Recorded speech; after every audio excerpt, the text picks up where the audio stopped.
everyone, my name is Mahek. I'm the CA State Director for Coalition Z. And a little bit about Coalition Z is we're a national youth political organization with the main goal to empower students and to give them the opportunity to be more politically involved. For example, we have youth cabinets, we hold registration drives, and we advocate for concrete political policies.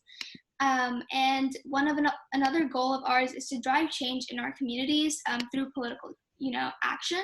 And that's why today we have with us Mr. Eddie Lin.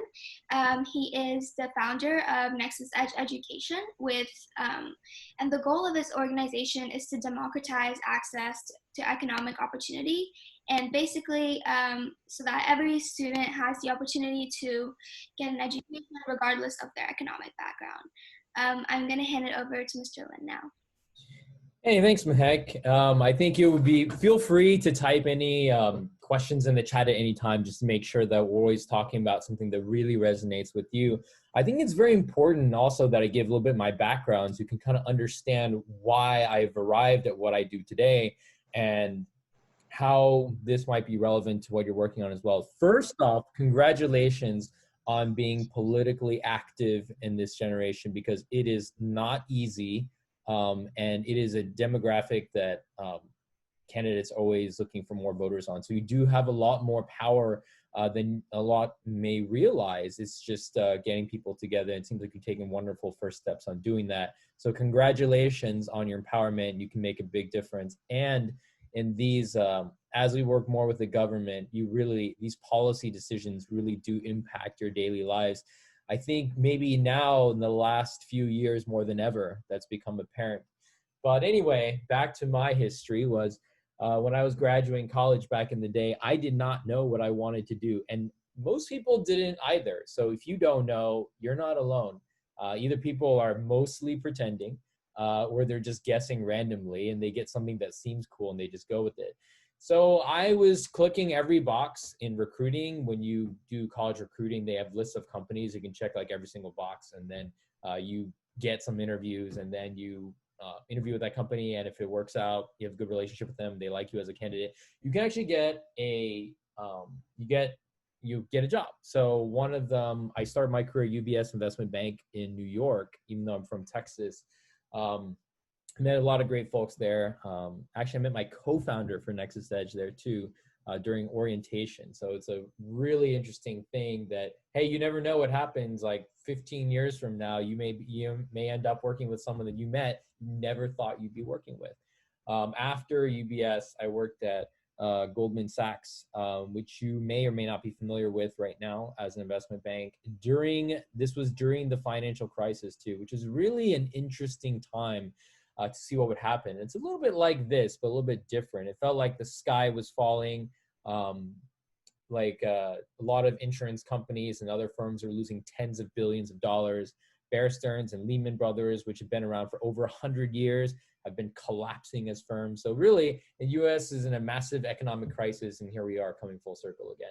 But that was about 12 years back. And then after that, I went to business school here in LA. I went to University of Southern California, where I served as student body president. So going back to, actually getting involved early is important. And it does show you a lot of things too, because we're talking about campaign strategy for a lot of like public offices, but what applies to right now, you can be a class officer in your school or whatever, and you learn a lot that way too. So you'd be surprised, like the process in which for business school, showing leadership is a really important thing. That's like half of what they teach you there too. So taking a leadership role within your class is both competitive as well as you learn a lot. You learn a lot about how do you structure and win a particular election. What can you do? How do you help out your peers? Do you really have some level of influence, and how does that work? So that was important to me. And then again, still didn't know what I want to do. I never lived in NorCal, so I interned at Adobe, and it was all right. I learned some stuff in marketing, but I found it a little boring. So when I graduated, I decided to be a contestant on the reality show Fear Factor. If you guys watch that at all. uh, Ludacris hosts that now on MTV, but it was previously hosted by Joe Rogan, and we were on the season finale, and that was his last episode. Now he does like UFC and podcasts.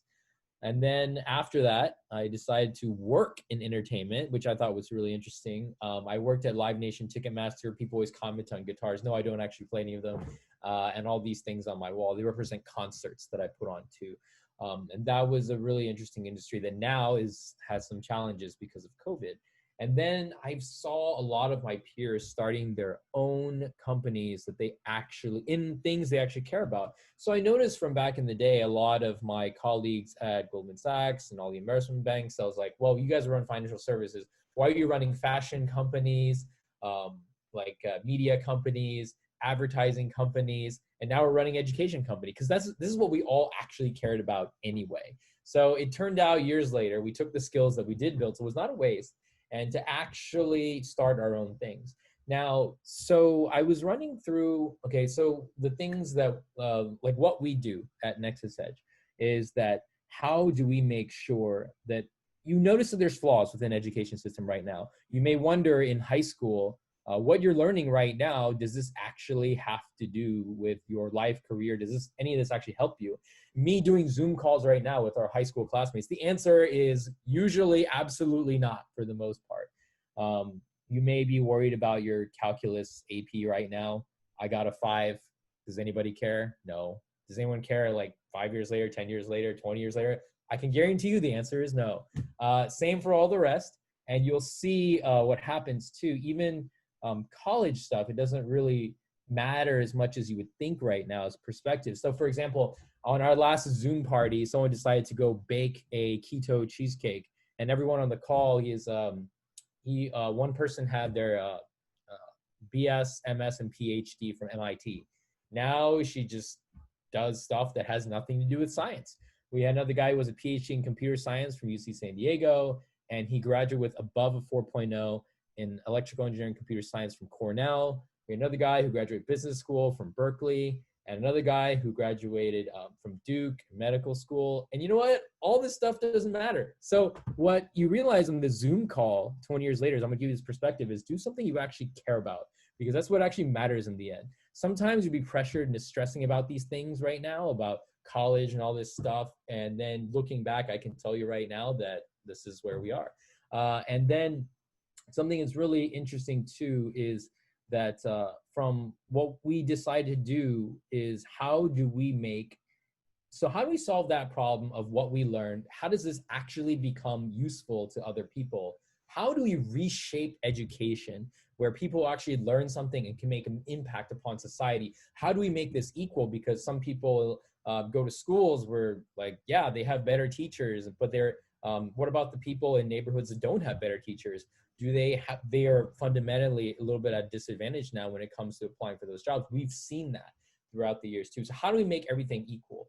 So the community colleges in California, they asked me to be an adjunct faculty. I never taught before. I was like, does this require like a teaching degree? Like what's going on here? But it turned out really well. I ended up teaching at 2 community colleges. So first time as an educator too, we started a company, NexusEdge, and then we decided that, okay, how do we bring the employer voice in the classroom? Because at the end of the day, most of the reason why people go to school, besides to have a good time, which is very expensive and like makes less and less sense, especially in the Zoom world that we live, which is how do we get people to get not only fulfilling jobs, but economically viable jobs when they graduate? Because that's why we invest the time and money to go to school for the most part. So it's bringing the employer voice in the classroom. Like I said, those things you learned in high school, like right now, you think, wow, calculus and pre-cal or whatever you guys are saying right now are not quite that. You don't see that connection. Well, even as an engineering major in undergrad, they become less useful. Even when you become an actual engineer, it's really not that helpful either. And especially if you go to other industries, which many people do, it really doesn't matter. So that struck us as the fundamental flaw within education. So how do we bring the employer voice into the classroom at scale? And the word at scale is very important because, yeah, sure, you can get someone from Intel to come into your class and talk to you about life, right? That doesn't actually help you get a job. Like, how do you reshape? And yeah, sure, maybe you reshape it for one school, right? But at scale is the big thing. That's why you're mandated to do that when you start as a company, is how do you do this across the world? How can you create a platform that can impact literally the entire world? And there's very specific models and formulas you need to follow for that. So our solution to bringing that employer voice into education at scale is partnering with different employers and getting them to do something they've never done, is create education curriculum. And then we can handle the part about distributing it to any sort of school system in what ways that work for them. So we partnered with Google, Citigroup. We're now working on a partnership with Comcast, a lot of local employers as well, and say, hey, this is what you want the students to learn to actually hire them as candidates. You tell us what you want them to know so that everybody gets a fair shot, and provide us the education material. So even if they have a teacher that cannot teach or doesn't know this material themselves, that these students are not disadvantaged. If they have, everybody in this world has exactly what they need to get a job at Google, Citigroup, Comcast, and they are looking to hire too. They have several diversity initiatives, especially since June, that they're trying to grow with us too. So we took all of their materials and we packaged it into materials that you can deliver into classrooms at scale.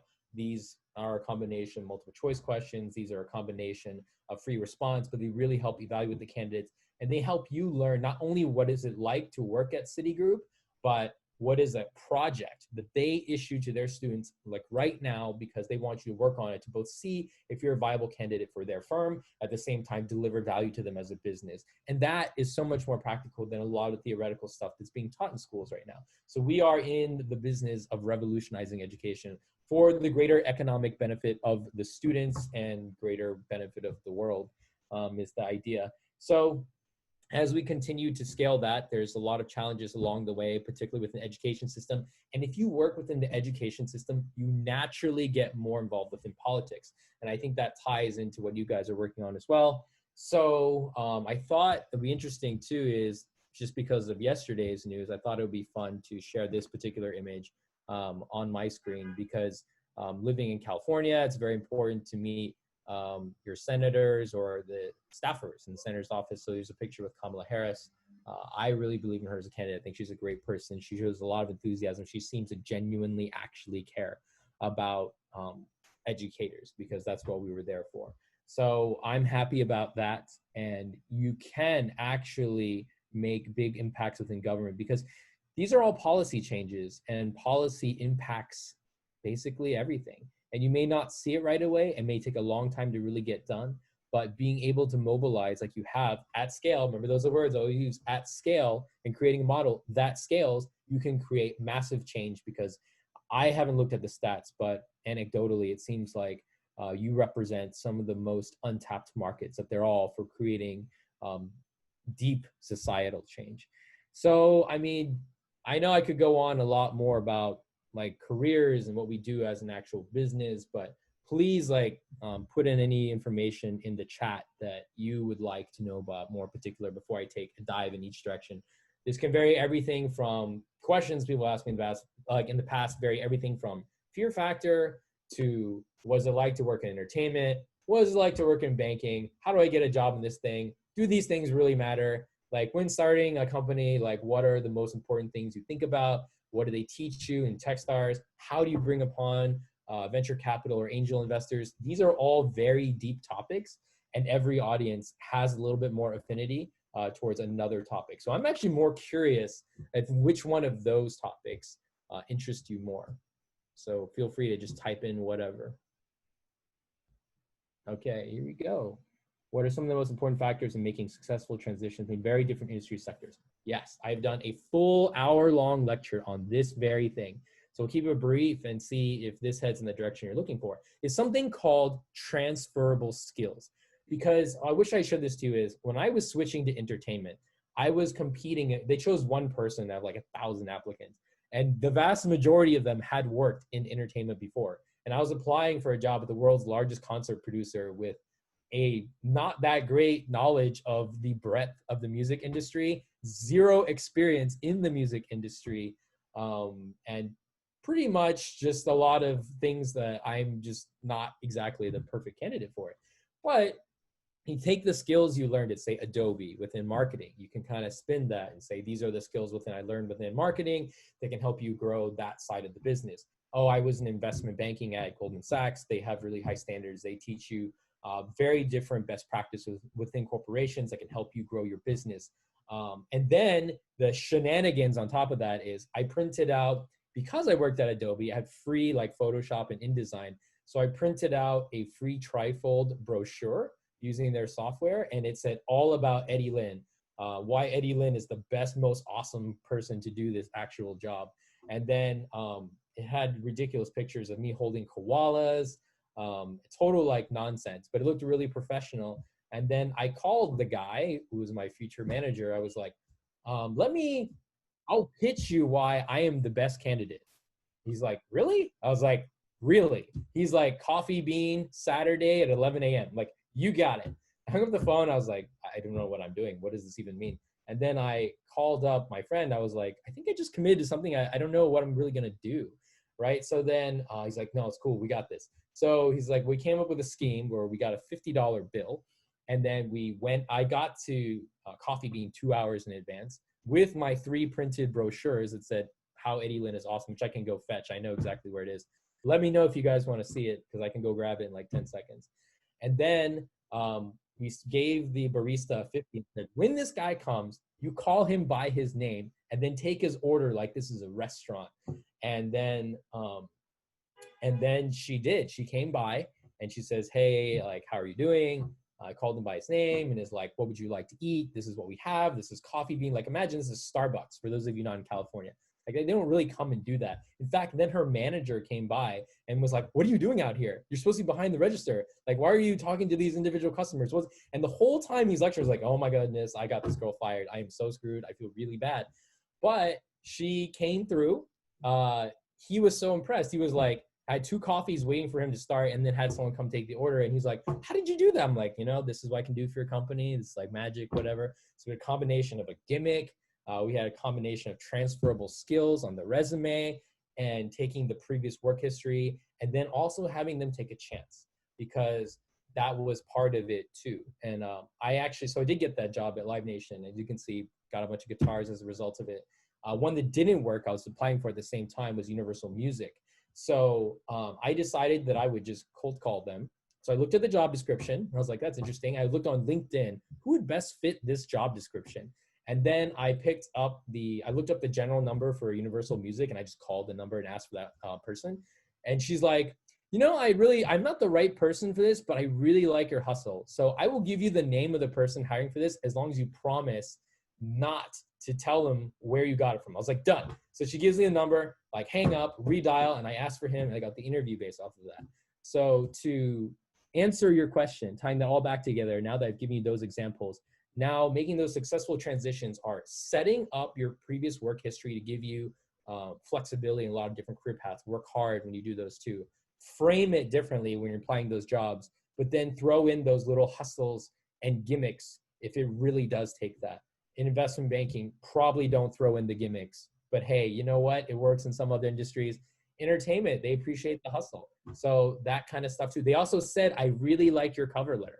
My cover letter talked about how I got free coffee at Starbucks. I negotiated free McDonald's, things like that too. And I have. So all of those criteria shows that you are able to have the hustle involved within that particular industry, which is a ton of hustle.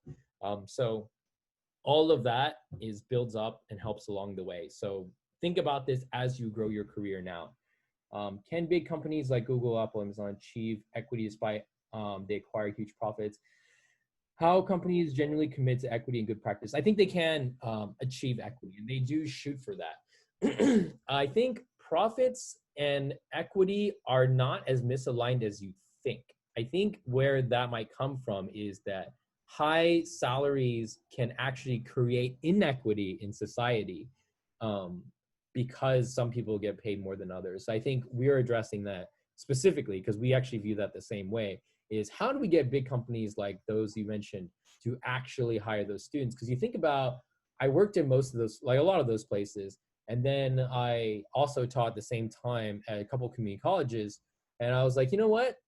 These students may be overlooked by Apple, Amazon, etc. But you know what? These students are just as talented as my colleagues at Goldman Sachs, and I feel comfortable saying that. They were talking to me about equity derivatives, trading, blah, blah. So how do we bridge this gap was the question. It's really getting employers to recognize that students, they might have and they're not doing it on purpose. They're just trying to be they even talk about this in the town halls. They're just trying to be really efficient with their time on where they recruit and how they hire, because they can't reach everybody. So it's really helping the employers screen, educate, and recruit at scale at places they may have overlooked. And that's what we've targeted towards too. So we have actually taken the problem you're talking about, Charlotte, and actually trying to do that at scale for these employers, helping them do that at scale. Because now if you have the underserved communities actually getting those high salaries as well, you're actually creating profits as well as equity. So these employers are trying to really help with that. It's just they're not always best equipped to do it, even though they have divisions for it. And I think now is an interesting time for companies like us to step in and really address that. So I think that is possible. And no, they don't need to be separate to succeed. If anything, Google, Apple, and Amazon making money actually can get more money to the people in the US to decrease inequity. You just got to get the right people involved. Great question, though. I was just wondering, like, in the context of a company like Apple, where they have children making iPhones abroad, and then they sell them for however, 200 times the amount in the US, even if they're able to hire local people to work in their local stores or even in senior leadership, how do we create large companies with integrity that Yeah. value? Yeah, I think, I can address that and can follow up with that too, because I think that's where policy comes in. They do this because they can get away with it. I mean, part of what they say is they try to maximize shareholder value, which basically means make as much money as profitable. But I think most of the people, like my friends work there too, people into business school work there as well. They're not inherently like unethical people. And it's the policy, what you can get away with. So for example, like Taiwan, which is where like my motherland is, I suppose, because my parents immigrated from there. They're like a lot of those people who work building like those chips. Like there's so many of those companies like Foxconn where they like essentially enslave like things that would not happen in America, buying chips like that for the iPhones. Same happens in China and like crazy stuff that shouldn't be allowed. So this can best be controlled by policy, unfortunately. It would be great to have the corporations step up and do it themselves. But because of the alignment of how things are set up, I think it's better that the policymakers, you guys can pick the right policymakers to keep this from actually happening, because they can afford to do it. I haven't looked at their financial statements in a while, but I think the iPhone margins are over 50%. So that means if you're paying like $1,000 for an iPhone, there's like $500 for all those kids in like China. And then like even $100 goes such a long way there too. And look how many iPhones there are. And that's just one product. So there is plenty of margin to do that. If you look at the cash balance of Apple, it's a public company. You can look it up. I haven't looked it up in a while, but they have probably one of the largest cash reserves of any public company out there. Their market valuation is outrageous. I think it's over $1 trillion now. So yeah, there's plenty of money to do it. I think it's a regulatory thing to give them the really big push to finally get it done. So that's why it's good why you guys are doing this.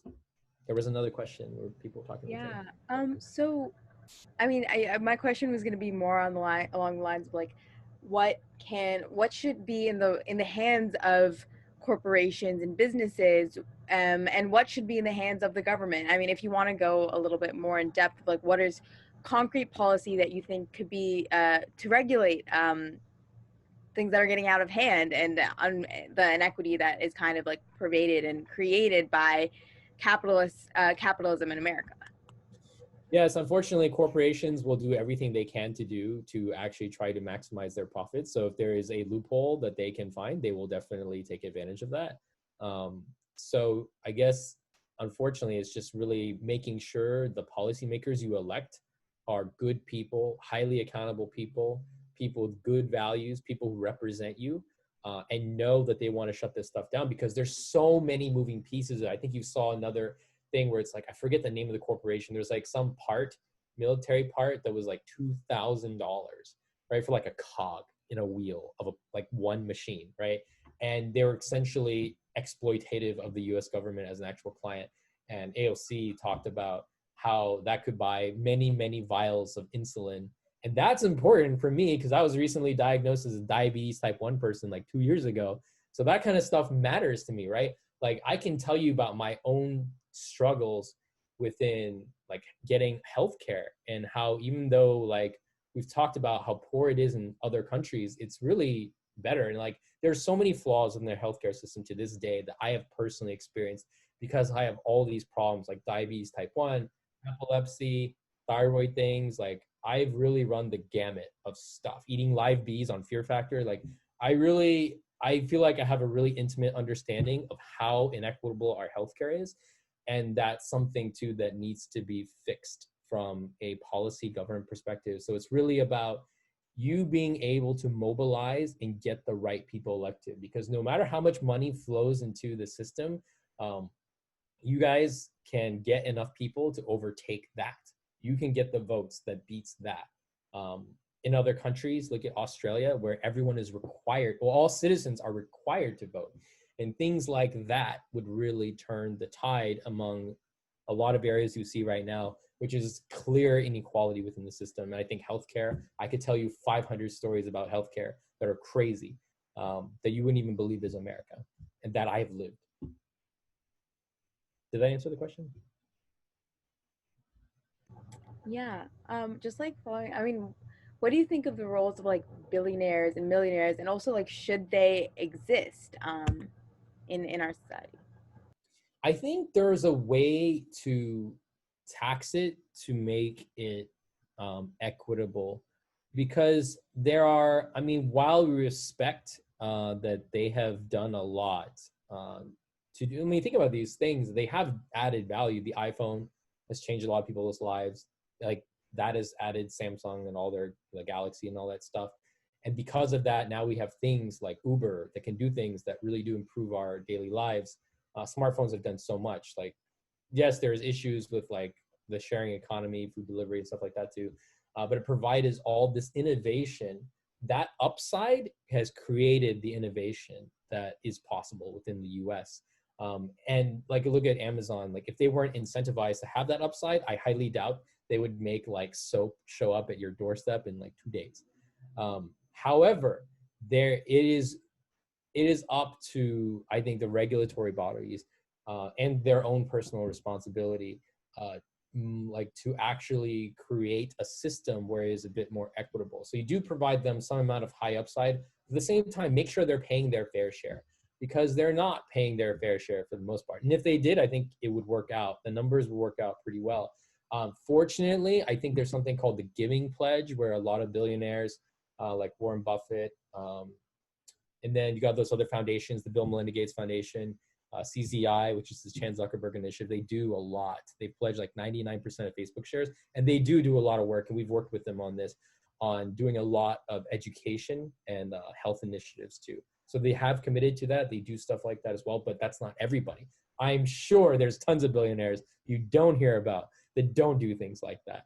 So I do think it's a combination of, I think regulatory really has just got to balance that maintenance of upside with having them pay their fair share. I have a question about the fear factor. So, yeah, so how did fear factor impact your sense of the world and your perspective on public policy and entrepreneurship? Yeah, so my slogan I picked up from Fear Factor is fear is not a factor, which is actually something they say in the show. And the reason why that matters is once you do the show, like right now, if I told all of you guys, could you eat 20 live bees? Like, what would you even say? Someone just shout something. No. Yeah, but what really is, at the end of the day, I truly believe anybody in this world can eat 20 live bees. Because when you're there, you look at the test tubes, each has a bee in it, and then you like look at it and you're like, how am I going to eat one of these things and not die? But you're not really thinking about that. You're just focused on winning. You're like, eat, bee, win, now, go. It's like very like the inner caveman is really thinking about eating that bee. And then once you finish eating them, you feel like a slight burning sensation in your stomach, but you realize it's really not a big deal. Nobody got sick. Nobody died. You're like, wow, it was purely mental, right? So you're like, wait a second. These seemingly, like these challenges that seemed overwhelmingly difficult at first are actually all in your head. So that slogan you're talking about, fear is not a factor, really just goes to remind me and everyone else I talk to that challenges that seem like eating 20 live bees are really just a very simple mental challenge. So now tying that into policy, you think, oh, how can we change the US government? That seems almost as impossible as eating 20 live bees. And you realize eating 20 live bees is not that hard, and that you can mobilize your peers to really make some systemic change within the government. And so everything is doable. And that is what I've taken away from Fear Factor, to believe that as well. And I've seen it. And I encourage you all, maybe not eat live bees, but also take that mentality to go into that. Yeah, it does. Thank you. Yeah. And there's another question. Do you have an opinion on changing the system from the inside or the outside? Yeah, there's a lot of inequality in America right now. A lot of people personally experience, a lot of people I've seen this personally experience on the healthcare side. I definitely have personally experienced it. And you see, the system is driven by incentives, like it or not. I think people are driven by incentives. I think, I mean, like, for example, I'm teaching a class this summer, and it was part of an internship, and the internship would not pay the students the stipends unless they finished all the exams as part of the class I was teaching. And of course, everybody waited till the last minute. Like, it was like, everything was due like August 8th, and everybody was doing it like August 7th at like 2 a.m. or whatever. They all finished, and I think most of us are guilty of that. I certainly did that. But it's all about incentives, right? Because even though you know it's good for you, you're not going to do it unless there's like some sort of little push, right? So I think us experiencing that in our personal lives is not that different than a corporation, which is a composition of people anyway, needing that push. So I think there's there's certain people like, you do see that in organizations like CZI and the Gates Foundation, where they do take their own personal wealth and they do take the initiative to do that. But at the same time, you do need the system that, or people who can't start a giant foundation with $2 billion budget a year, like someone out there, a multimillionaire, throw out like a few $100,000 can make a really big difference. So there should be a way to really, you get this, it's a combination of public and private partnership is how I've seen a lot of these things work. So I do think there is some policy out there, the system that can really help push a lot of these people's incentives in the right direction. So hopefully you guys can become the elected officials that do that or push people in that direction. What issues do you think are the most dire with the US government right now? I think definitely, because of a little bias in the education industry, I think education and healthcare. The reason why is those are the two industries that have been least disrupted. If you read a lot of articles, you can look at all those big tech companies. Those are the two industries they have not disrupted. And why is because they're the most regulated and difficult to disrupt. And they're also the most broken at the same time. Believe it or not, I think the upside of private companies is they move at lightning speed relative to the federal government. And it's because they're driven by their need to survive and deliver like profits for themselves and their shareholders. So that's why I said profit is not a bad thing. Because the US government has no such incentive, they operate more like slowly than anyone I've ever worked with. So take this as an example. You've known that I worked in 4 different industries now across like all of corporate America. Now I've worked very closely with the US and state governments for like 5 years now. And I see the differences. Like individually, people just don't care because they don't have that incentive. Not to hate on, but that's just like what it is, right? So how do we, that incentive from corporations can speed things up along. So don't, like, corporations are not necessarily bad or evil. So anyway, that might help the education and the healthcare problems.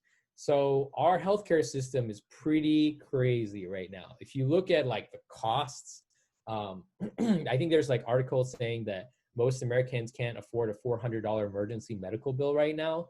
And that is, that seems pretty accurate. And if you even look at the cost, so you guys are too young to be paying for your own healthcare. I think you don't have to worry about that till like 26 or something. Now the law states. So you don't have to worry about it as much. But the amount you have to spend towards paying your healthcare premium every month is crazy. And then on top of that, you have to pay a lot, even though you pay every month for that. In other countries, they don't pay very much for it. Their healthcare quality in Australia is pretty good. I spent about a month down there in January, so I have a pretty good feel for how that works. We work with people in schools down there too. It's perfectly fine. So there's a lot of talk out there about like just incorporating, like having the government be like kind of like a centralized healthcare provider. Actually, there are ways to incorporate the benefits of private corporations too, but something called economies of scale come into place the larger a player you are. The reason why Apple can buy chips for so cheap is they're a huge company. So if you have the US government spending money on insulin, like buying like hundreds of millions of vials of insulin, they can charge a much lower cost. That'll be cheaper for every person. There's a lot of ways. The economies of scale is something you could benefit there from a healthcare perspective. There's other things from a healthcare perspective that regulatory bodies, nonprofit entities like the government, because now if you have all those corporations, healthcare corporations like Cigna, United Healthcare, they have to make profits. Where do those profits go? Shareholders. Who has the shares? More rich people, right? So it's like by actually taking the US government a nonprofit approach, you can actually help healthcare. I think that's one of the biggest issues, because us staying alive, none of this matters if we're not alive, okay? So that is fundamental issue number one. You talk about economics, about, okay, how do we fix the massive societal inequities? And a lot of that happens because there is pay inequality. Where does pay inequality come from? If you really dig deep, that starts within education. So if you have an equitable form of education, that spills all through the workforce. So now that the people we work with, they always talk about education, employment as one thing. The theme is the future of work, and the future of work starts within schools and goes all the way through employment, because fixing something once you get into the actual workforce and retraining them is okay, but it's a lot easier to get people learning the right stuff early on. Everybody learning the right stuff early on, instead of learning like differential equations, which is another thing I took that didn't matter. So yeah, I think education and healthcare are the biggest issues right now, and those can create the deepest societal impacts, and that's why I believe that's the case. I think just in terms of a time check, I think we have time for one more, and then we can kind of do a wrap up and give people your information if that's something you're comfortable with, Yeah. as to how they can get in touch if they want to learn more. Yeah. So the last question would be from Isabella. Perry also has a question. Oh, sorry, go for it. Yeah, we can run through them. Yeah, sure. Perry and Isabella. All right, let's go for it. Okay, I'll go unless Isabella wants to jump in. So you were talking about how your company's focus is to really like include employer expectations like into education. If you could add one subject into school, or like one subject to incorporate into our education system that you think is lacking, like what would that be? If that makes any sense. That's our, it does. It actually is, the whole approach is like missing, right? The way things are separated out within K-12 right now, like English, like social studies, like math, like this, the whole alignment is like adding another subject is like almost like just like a slight adjustment to an inherently broken system. So what we've been doing is you learn things like spreadsheets used for marketing. Like we do that, partnering with Google on doing that. We partner with Citigroup on using the technology and the capstone projects that will get them jobs. But I talked about that, but where do they go in school? Because we do implant them within classrooms. We kind of just stuff them into the existing framework, because it's very hard to break up the structure of school you have right now. It's like, what if you told the whole government says, everyone will destroy like social studies class and do this instead? Like that will take so long, it's impractical if it ever happens. So it's to make that quick change that we can do to make our society more equal. We decided to take the approach of, okay, how do we fit these within the existing frameworks of school right now? Because your teachers really do have a lot of autonomy. I don't think I realized it until looking back. Your teachers essentially kind of just teach whatever they feel like. Like, who do you think writes those exams and all that kind of stuff? It's your teachers, right? I wrote the exams. I was like, wow, this is a lot more autonomy. As an adult, you're like, whoa, this is so weird. So they can actually incorporate a lot of these workforce training skills into class. So I think the fastest way is actually to leverage the employer content into the existing infrastructure of school rather than just add one class, because I don't think one class is enough, because a lot of classes, while beneficial, don't have as tangible as an outcome. Like you can learn writing by learning marketing for Citigroup, rather than like, let's analyze this poem, like, which is fine. But I remember, like, I just don't remember like using that ever. So I don't know if that addressed the question. Yeah, definitely. And there was another one. Who was it? It's Isabella in the chat. Oh, okay. Oh, okay. What issues do you think are most, wait, issues of the US government? Wait, did we answer that already, or? Oh, I think we did answer that, sorry. So if anyone else has any other questions, please feel free to ask them now. Otherwise, we can wrap it up. Eddie, if you have anything else you want to add, please feel free. But thank you so much. Yeah, my pleasure. Typing my email in the chat. Feel free to email me anytime. I always say this, and a very small percentage of people actually do that. But you'd be surprised, because a lot of cool things happen when you connect with people.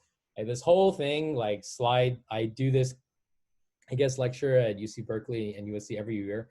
There's this whole slide deck about how talking to strangers has led to pretty crazy opportunities you would never have realized or imagined, or meeting the right people who could do some really interesting things to help you and your friends out, just to benefit society as a whole.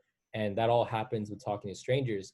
One important point I really want to come across is you hear about this slogan that says people like come into class and they have people write on a piece of paper. They say, everyone take out your pen. And they said, your network is your net worth. It's like, okay, cool, right? I believe that's true. I still think that's true. But then you think about, wait a second, I wasn't born into a particular network. Like, I don't know, my parents are immigrants. We don't know anybody, which is kind of true, right? And then, so how do we have the same sort of network? If the network is so important, how can we get the same network as someone who has had, like, I don't know, like generations of wealth in their family? It's by talking to strangers. And that's that deck I was telling you about, this whole PowerPoint about talking about how you build your network by talking to strangers could get you that same type of network that people who've had like tons of family hookups for like 100 years and don't bother like getting out of bed to build their network. So anybody can actually do it. And I think networking could be one of the most important things that you do, actually. So I really want to leave you with that, as the two biggest points are: fear is not a factor because it's all in your head. And then two is build your network by talking to strangers. You will not get arrested or embarrassed. Just try not to get hurt. And if you do, please don't mention that I said that, even though this is being recorded. Yeah, so feel free to email me. You never know what could happen. Help people in the past, people have helped me. So I highly encourage it. And it's so funny how few people utilize it. Thank you so much, Eddie, and thank you so much to everyone who came today. So we have more workshops coming up tomorrow, and on Friday we have Erica Hudgens, who is one of the leaders of the Black Panther Party, Paige Fernandez, who is the policy advisor at the ACLU, particularly regarding defunding the police and other policing policy. And we have Marsha Cook from Vice Media coming on Friday as well, who is the leader of Impact, their advocacy channel. So thank you all so much for coming. Here's the link if anyone still needs to sign up. Thank you so much for your time, Eddie. And yeah, thank you. We hope to see you at future workshops and the 3 coming up this week. So thanks. Yeah, thank you. My pleasure. Have fun in all those, and yeah, good luck in everything, guys.